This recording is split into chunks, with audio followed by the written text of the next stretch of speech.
तारीख थी 26 नवंबर 2017। जगह थी हैदराबाद। अपराध था एक कत्ल का। एक ऐसा कत्ल जिसका राज खुला तो लोगों के होश उड़ गए। एक ऐसा कत्ल जिसने सबको चौंका कर रख दिया और एक ऐसा कत्ल जिसने पुलिस को भी हैरान कर दिया। तो हुआ कुछ यूं था कि स्वाति रेड्डी की शादी हुई थी सुधाकर रेड्डी से। 3 साल के बाद सुधाकर और स्वाति के पास 2 बच्चे भी थे। सुधाकर के माता पिता भी उनके साथ रहते थे, यानी परिवार भरा पूरा था, किसी चीज की कोई कमी नहीं थी। सुधाकर 32 साल का था तो वहीं स्वाति 27 साल की थी। सुधाकर को काम के सिलसिले में अक्सर बाहर रहना पड़ता था और ऐसे में स्वाति अकेली रह जाती थी।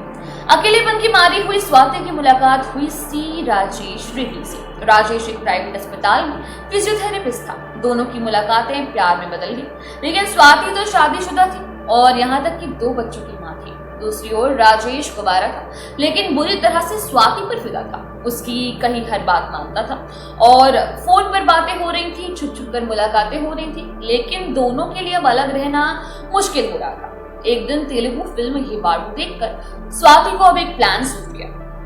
प्लान सुधाकर को रास्ते से हटाने का था, सुधाकर को कत्ल करने का था।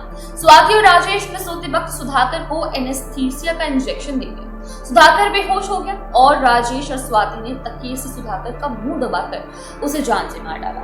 इसके बाद वो लोग लाश को ले गए महबूब नगर। यहाँ के जंगलों में ले जाकर लाश को उन्होंने जला दिया। दोनों वापस लौट आए और 28 नवंबर को दोनों मिले। स्वाति ने प्लान के मुताबिक तेजाब से राजेश का चेहरा जला दिया। राजेश ने भी खुशी खुशी खुद पर तेजाब डलवा लिया।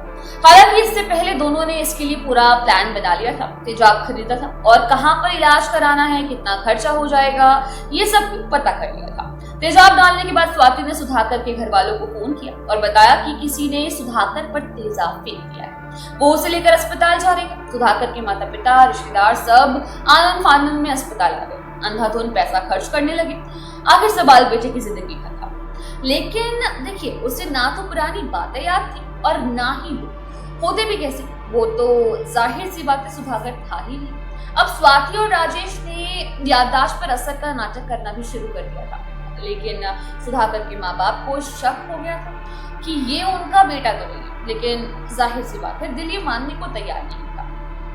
फिर एक दिन कुछ ऐसा हुआ कि उन्हें ये मानना ही पड़ा। दरअसल राजेश को अस्पताल की ओर से मटन सूप दिया गया, जिसे पीने से उसने साफ इनकार कर दिया। कहा कि वो तो एक शाकाहारी है, लेकिन वो ये भूल गया था कि सुधाकर तो मांसाहारी था, वो तो मटन सूप पी लेता था। अब यहाँ पर सुधाकर का एक खास रिश्तेदार भी बैठा था, जिसने ये सब देख लिया। सुधाकर के पिता को बताया। सुधाकर के पिता ने उसकी माँ को बताया। दोनों ने अपने कुछ रिश्तेदारों को बुलाया और राजेश जो कि है उसको सामने ले गए। अब राजेश से कई तरह की जो कि सवाल जवाब किए गए। खाने पीने के बारे में पूछा गया। लोगों की पहचान उससे करवाई गई। इस टेस्ट में राजेश फेल हो गए। स्वाति और राजेश डर गए, लेकिन सुधाकर के माता पिता ने उन्हें जाहिर नहीं होने दिया कि उन्हें सच्चाई का मालूम हो गया। उन्होंने स्वाति और राजेश को बस सांत्वना दी और कहा कि देखो, हम तो सुधाकर की याददाश्त लाने में मदद करने की महज कोशिश कर रहे हैं। अब यहाँ से निकलते ही सुधाकर के माता पिता अपने दूसरे बेटे के साथ पुलिस के पास पहुंच गए। पुलिस भी ये कहानी जानकर जाहिर सी बात है चौंक गई। पुलिस इस केस की जांच पहले से कर रही थी कि आखिर सुधाकर के चेहरे पर तेजाब डाला किसने, लेकिन यहाँ तो कहानी ही कुछ और निकली। अब पुलिस ने किया ये कि बहाने से राजेश के फिंगरप्रिंट्स ले। आधार कार्ड सिस्टम ने अब ये बता दिया कि ये प्रिंट तो राजेश रेड्डी के हैं। अब पुलिस ने उस जगह की जांच की जहां पर सुधाकर पर तेजाब फेंकने की बात कही गई थी। अब वहां लगा हुआ था सीसीटीवी कैमरा। इसमें 28 नवंबर की घटना रिकॉर्ड हो गई थी। स्वाति और राजेश इसमें साफ देखे जा सकते थे। दोनों गले मिले पहले और फिर स्वाति ने तेजाब राजेश के चेहरे पर फेंक दिया। ये साफ सीसीटीवी में दिख रहा था। अब पुलिस को चाहिए था बस एक बयान। पुलिस ने राजेश के कमरे के बाहर पुलिस को तैनात कर दिया और स्वाति को स्टेशन ले गई। यहाँ स्वाति ने पूरी कहानी उगल दी और 10 दिसंबर 2017 पुलिस ने स्वाति को गिरफ्तार कर लिया।